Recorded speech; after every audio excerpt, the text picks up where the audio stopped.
बोलणं होतं बाईट घ्यायचं रे मला. थँक्यू. टीमने त्या परिसरातील लोकांकडून सहकार्य घेतलं आणि ज्याच्याबरोबर ती मुलगी गेली होती त्याचा चेहरा क्लिअर कट त्यामध्ये आयडेंटिफाय झाला.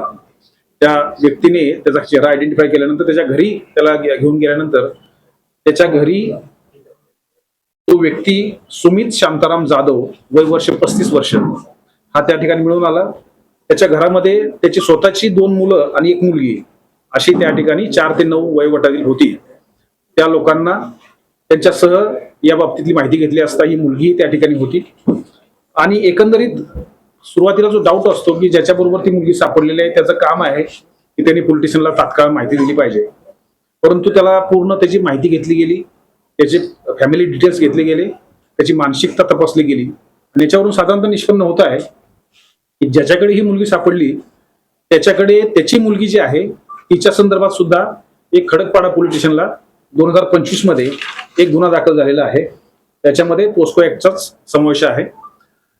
त्याच्यावर झालेले अत्याचार असेच अत्याचार पुन्हा होऊ नयेत या भावनेने ते जाधव जे आहेत त्यांनी या मुलीला सुरक्षित ठिकाणी ठेवलेली होती.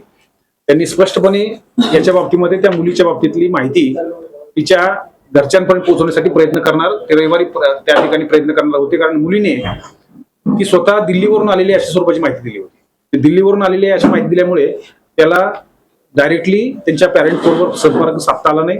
परंतु ते रविवारी आम्हाला पोलिसांना ती माहिती देणार होते. याबाबतची खातरजमा केलेली आहे आणि ती मुलगी सुखरूपपणे त्याच्या घरून रिकव्हर करण्यात आलेली आहे. या संपूर्ण प्रक्रियेमध्ये माननीय पोलीस आयुक्त सर, जॉईंट सीपी सर आणि ऍडिशनल सीपी सरांचं मार्गदर्शन तर मिळालेलं आहे.